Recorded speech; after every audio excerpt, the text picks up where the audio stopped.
ओम नमः शिवाय भक्तों, क्या सच में मृत्यु को हराया जा सकता है? क्या कोई ऐसा मंत्र है जिससे इंसान का जीवन वापस लौट आए? मार्कंडे ऋषि ने इसे सिद्ध कर दिखाया था। आज हम सुनेंगे मृत्यु को हराने वाली महामृत्युंजय कथा, ऐसी कथा जिसे सुनकर स्वयं काल भी पीछे हट गया था। तो चलिए इस कथा की शुरुआत करते हैं। कथा शुरू करने से पहले एक बार वीडियो को लाइक अवश्य करें। चलिए ऋषि मार्कंडे की तपस्या की कथा सुनते हैं। बहुत समय पहले मार्कंड नामक महान ऋषि थे। उनके तप, योग और ज्ञान की ख्याति तीनों लोकों में फैली हुई थी।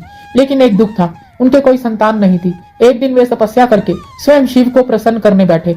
हजारों वर्षों की कठोर तपस्या के बाद शिव जी प्रकट हुए और बोले, वर मांगो मार्कंड, क्या चाहिए तुम्हें? मार्कंड बोले, भगवान मुझे पुत्र चाहिए, ऐसा पुत्र जो मेरे वंश को आगे बढ़ाए।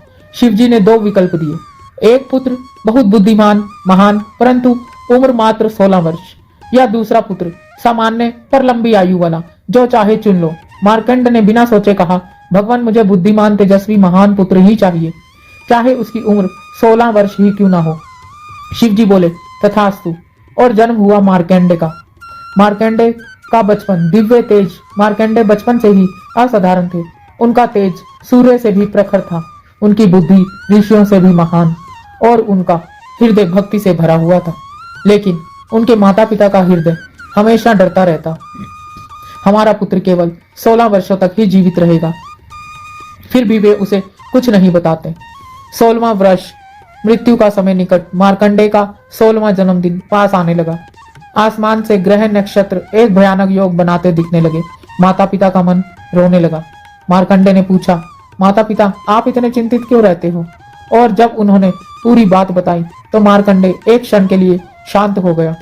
फिर बोला, यदि मेरे जीवन का अंत तय है तो मैं आपसे अपने आराध्य शिव जी के चरणों में ही जाऊंगा।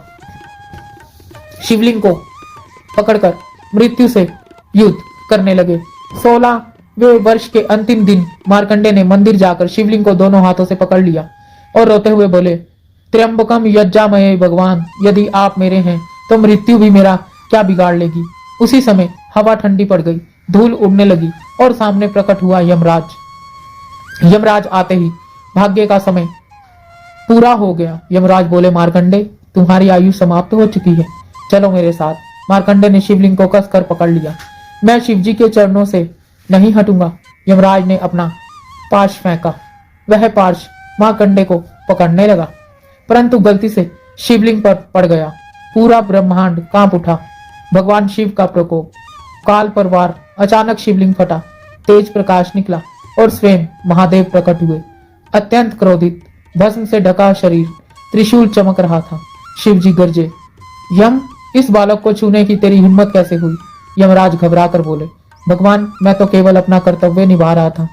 शिव बोले, यह मेरा परम भक्त है, जब तक इसका एक भी श्वास मेरे नाम पर चलेगा काल भी इसे छू नहीं सकता। और शिव जी ने त्रिशूल उठाकर यमराज पर प्रहार कर दिया, जिससे यमराज मूर्छित होकर गिर पड़े। शिव का वरदान देखिए, मृत्यु को हराना। मार्कंडे रोते हुए शिव जी के चरणों में गिर पड़े। शिव जी ने उसके सिर पर हाथ रखा, वत्स आज से तुम अमर हो, तुम्हें मृत्यु कभी नहीं छू पाएगी, तुम चिरंजीवी रहोगे और तुम्हारा नाम युगों युगों तक लिया जाएगा। यहीं से जन्म हुआ महामृत्युंजय मंत्र की महिमा का। महामृत्युंजय मंत्र, ओम त्र्यंबकम यज्जामहे सुगंधिम पुष्टि वर्धनम उर्वा रुक्मिक वंदनान मृत्युर्मोक्ष्ये महामृताम। कथा का अंत और यह संदेश, जिस मंत्र को पकड़कर एक बालक ने मृत्यु को हराया, वही मंत्र आज भी अकाल मृत्यु, भय, रोग और कष्ट दूर करने वाला माना जाता है। तो दोस्तों, यह थी ऋषि मार्कंडे की कथा। यह कथा आपको कैसी लगी मुझे कमेंट करके अवश्य बताएं। यदि आपको यह वीडियो अच्छी लगी हो तो मेरे चैनल को लाइक करें, सब्सक्राइब करें और कमेंट में ओम नमः शिवाय लिखना ना भूलें। हर हर महादेव।